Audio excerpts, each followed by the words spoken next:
Like, my advice is, it's okay to sometimes not be okay, and it's okay to just keep trying. Like, you're not always going to be successful. And if you try and be somebody that you're not, you're never going to succeed. So until you find like your niche and what you actually enjoy to do, you can't succeed trying to be somebody else, because there's already a somebody else for a reason. When you combine authentic creativity with consistent effort and strategic thinking, you can build something extraordinary. You're crazy might just be your competitive advantage.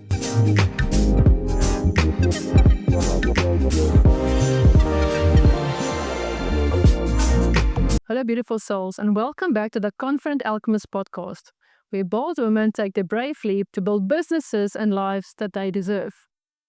I'm Debbie, and today I have someone with me who literally turned boredom into a business empire and became Zimbabwe's social media queen in the process. I'm here with Michelle Nativel, and when I tell you her glow-up story, you're going to understand why she's proved that sometimes the best opportunities come from the most unexpected places. Picture this. It's 2020 lockdown. Michelle is stuck at home, bored out of her mind, and decides to download TikTok just to entertain herself with transition editing. Fast forward to 2024, and she's got over 110,000 TikTok followers, 51,000 Instagram followers, owned Danced Avenue in Zimbabwe, and was the founder and director of Arlo Media House. But here's what I love most about Michelle's story. She didn't set out to become an influencer or build a media empire. She just wanted to challenge herself during lockdown. And that authentic passion for content creation became the foundation for everything that followed. Today we dive into how a dance teacher from Harare became Zimbabwe's social media sensation, how she turned her crazy girl personality into a brand, and what it's really like to build a following while staying true to yourself. As someone who believes in the power of authentic content and building businesses around your natural talent, I'm excited to dive into Michelle's story. Michelle, welcome to the show. Thank you so much for having me. It made me sound very fancy. Michelle, let's go back to 2020 lockdown, when you downloaded TikTok out of pure boredom and started experimenting with transition editing, just to challenge yourself. You said that you had no idea what you were doing, but something about it just clicked. Take me back to that moment when you realized this wasn't just a fun hobby anymore. People were actually responding to your content. What was that like? It was interesting. Obviously, we all know 2020 was not our favorite year. I come from a very creative background, I guess you could say. So through my dance and all that kind of thing, when it came to lockdown, we weren't really allowed to do all of that.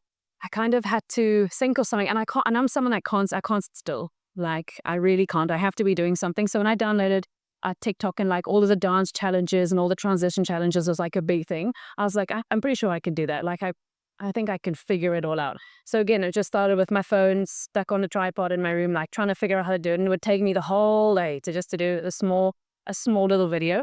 But then I think that's where, once I got it, then I was like, okay, I can do this. And as soon as I started doing that, and maybe more of like the comedy side and being a bit of a clown someone's time, that's where I realized that people actually enjoyed watching what I did. So that's kind of how it progressed, I guess you could say. But yeah, it's tough because there's almost like an expectation of you where like, come on, Michelle, make me laugh. So, and that's not the best thing in the world, but I just got into it, I enjoyed it, and I just had so much time that I was able to just continuously put out videos that people enjoyed. And from that, I grew a following, and I didn't expect it. I wasn't asking for it. I didn't look into doing it like that. I was just actually entertaining myself. Yeah. So what was that moment where you actually saw that, now out of something that was such as actually a hobby in a sense can actually become a business, or income stream for you? Oh, 100%. So I think it was when I did a couple of videos and they started being shared by, like, if I did a song to like one of the musicians and they would share it to their page, then I started getting a lot of like feedback from it, and people were like, oh, can you do a video for this for me and I'll give you this much money? And I was like, this can actually be something. Like, I didn't go in expecting it. Like, I was Michelle, I was a dance teacher, I was never doing anything else. So when it kind of turned into that, I was like, this is like, it was just a bit crazy for me. So it was weird because I never felt like I had to approach people. I've always had people come to me, and that was I was really lucky about, I think. Because that was a blessing. So I didn't expect that. And I didn't expect to actually make money from it, let alone gain the following. That's what I think was pretty cool. That's very cool. Yeah. Michelle, you've built multiple revenue streams from your social media presence. Dance Avenue, your role at Arlo Media House, and brand collaborations that are opening even more doors for you. For young entrepreneurs, especially women who are looking at your success and thinking, I can never do that, What is your biggest piece of advice for them? So I think my biggest piece of advice would be social media is a funny thing because we've come to this perception that everybody's lives are always in order. Do you know what I mean? Like, oh my gosh, look at her. She's got this. I don't have my ducks in a row. Like, everyone thinks, oh, I'm all over the place, I can't do it. But like, sometimes I'm not even sure my things are ducks at this point. Do you know what I mean? So like, my advice is it's okay to sometimes not be okay. And it's okay to just keep trying. Like, you're not always going to be successful. You're going to have a video that does terribly, that you work so hard on. And then one video that like, you put no effort into suddenly gets 1 million views and you're like, how is this possible? So I think it's about managing expectations. And like, you can't always expect to be like that person. And if you try and be somebody that you're not, you're never going to succeed. So until you find like your niche and what you actually enjoy to do, you can't succeed trying to be somebody else because there's already a somebody else for a reason. Yeah, and something you just mentioned, what's very important for entrepreneurs is to remember that persistence actually pays off and consistency pays off. And that it doesn't have to be perfect because a lot of the entrepreneurs actually have the mindset of things has to be perfect before they actually launch, before they actually start. I mean, the biggest thing is it's never going to be perfect. It's never, ever going to be perfect. Like, you might think something is perfect, but down the line, something's going to happen where you're like, oh my gosh, it was all going to be perfect and this happens. As an entrepreneur, stuff is going to happen, and it's about how you adapt to it and how you deal with that pressure that's going to make you either succeed or make you fail. And if you're someone that like, if you have a massive expectation on yourself, like, that's what I do. When I have failures, they hit me really hard. But it's almost like the more you get hit, the more you get used, and you're like, okay, that didn't work. Let's change. Let's do something else. Or, you know what I mean? Like, even if you're working for a client and you've worked really hard on a video and then they actually say, oh, that's not really what I want. You're like, well, that's really what I wanted to do. We can't, like, in business, if you want to make the money, you have to do what the client wants. Do you know what I mean? Like, sometimes it's hard and takes a hit on your ego a little bit. Yes, of course. But that's part of it. Like, it's never going to be perfect, and don't expect it to be. Yes. You've worked with major Zimbabwe brands and collaborated with famous music artists. In a market like Zimbabwe, building those high-level connections and collaborations can be challenging. How did you go from a TikTok creator to getting noticed by major brands and celebrities? What is your strategies for building relationships that lead to real business opportunities? That is a very good. So I think from being authentically me, Yes. people saw something in me that nobody else was doing. So I think when I really enjoy Zimbabwe music. That's just who I am. So when I would do stuff using that music, I never in a million years expected them to first of all like it, to first of all like want to collab or anything along those lines. So again, it wasn't like my expectation was so low that anything above that was going to be a win for me. So I think just like making sure that I was myself and making sure that my niche on TikTok or my niche on Instagram was Michelle and what Michelle does, then it was easy for brands to come to me because they could see as I went along that I was always the same. You know what I mean? I was the same personality. My personality on the camera is not my personality off the camera. Do you know what I mean? So I kind of created, and coming from a dance background, like as a performer, you kind of know how to do that. You can see what people like, and I could take that and manipulate that and be like, okay, if they like that one, I'm pretty sure they're going to like something like this. So let me take that from this artist, let me try and manipulate that into another artist, change the persona of what I'm doing and see if I can give back like that. And from doing those type of things, that's what made people like reach out to me. But then how do you maintain these collaborations, or how do you build these relationships with these, big brands that you're actually supporting? In terms of the brands, is obviously in the media that my business partner and I, when we opened Arlo Media, he's also an influencer himself. I don't like the word influencer, so I never say that. But like, we both are people that do social media. So when we decided to open Arlo, we already individually had relationships with these people. So that's why it was easy for us to approach them. They had already seen us, already trusted us, and already seen that we know how to build a brand or give a brand Elevator brand. That's exactly the word. Elevator brand. So that's why I was lucky, and that's why the two of us worked so super well together, is because we already had relationships that were built without having to try. So those brands approached us, and then from that we were able to grow and then reach out from those brands. They were able to give us the contacts to reach even further. And they'd say like, oh, no, we work with them. They're really good. Like, you should use them. So that's how we basically grew it. Okay, that's beautiful. Michelle, you've been honest about one of your biggest business challenges, overconfidence. You mentioned that in 2014, which was early in your career, you and your team did so well with attendance in a previous season that you became overconfident, massively lacking in marketing for the next production, and it wasn't as nearly as successful as the first one. That must have been a humbling experience. What did that failure actually teach about business? And what advice would you give new entrepreneurs about managing success and staying grounded? So yeah, I cried a lot. So basically, like, to explain the story a little bit. So we did a production in 2012. I was 21, and this was my first like entrepreneurial type. But I didn't even know what entrepreneurship was back then, so I can't say I knew what I was doing. I had absolutely no clue what I was doing. I knew that I liked dancing. I knew that me and my friends liked dancing together. So 2012, I'm pretty sure it was, we did a really good show, and we marketed the heck out of it. Like, we went to schools, we did the flyers, we did everything, videos, online, whatever we had to do, we did. And we were super successful. Because of that success, we assumed that we had gained a following from that. So the next year, we did a show which we actually put more work into the production because we thought, no, people are going to come, we need to be better. And then when it came time to the show, there was not many people in the audience.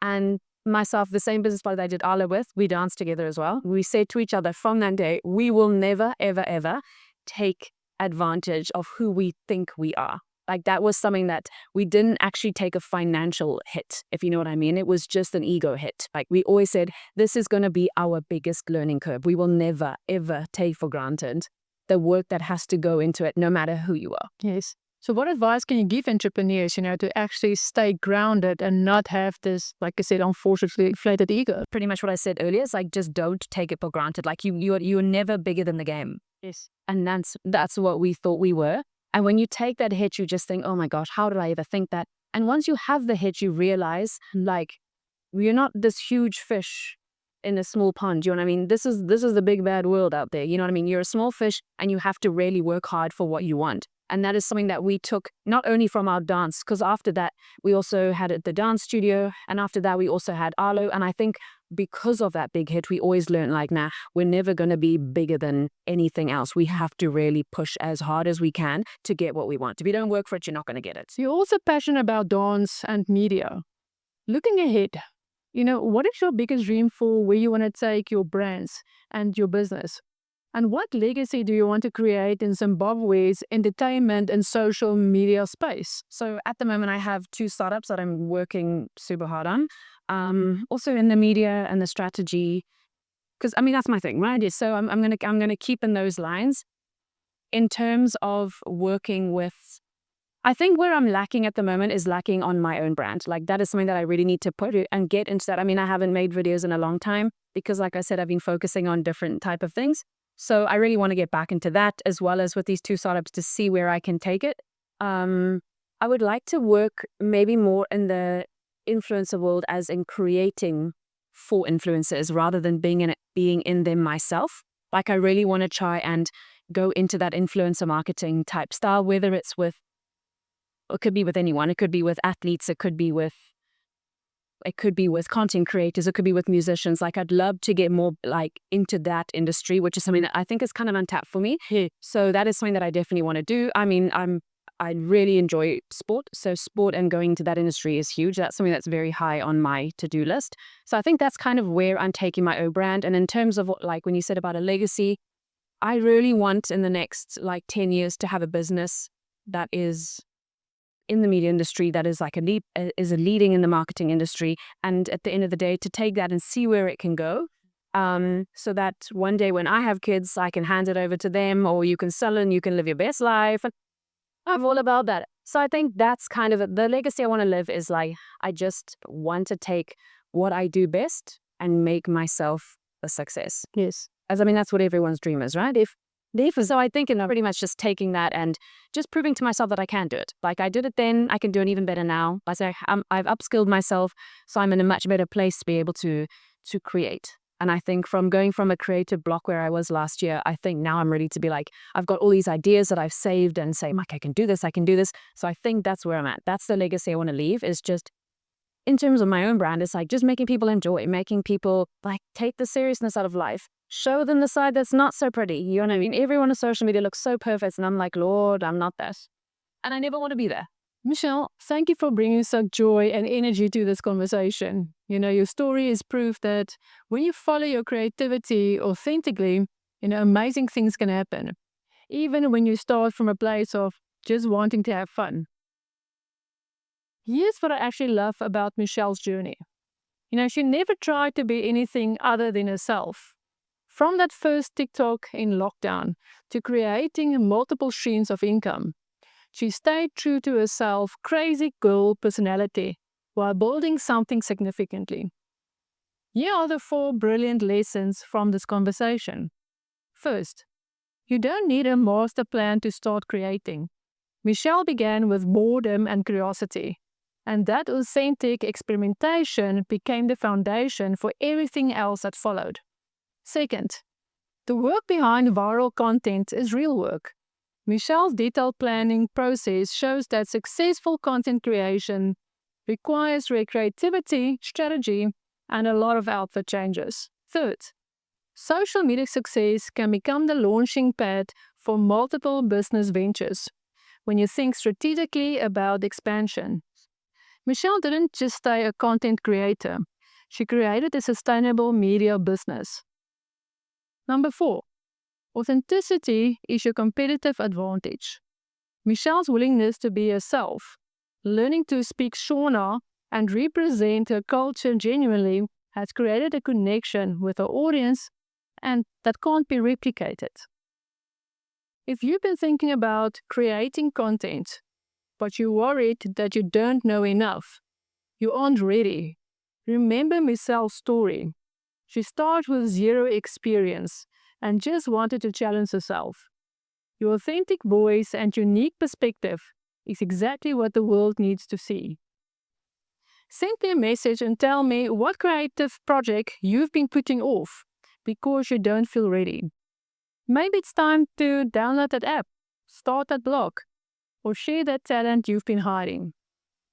Remember what Michelle showed us today, that when you combine authentic creativity with consistent effort and strategic thinking, you can build something extraordinary. Your crazy might just be your competitive advantage. From lockdown boredom to social media royalty. That's the power of believing in your own creative potential. Thank you for listening again. See you next week for another dose of truth, boldness, and transformation.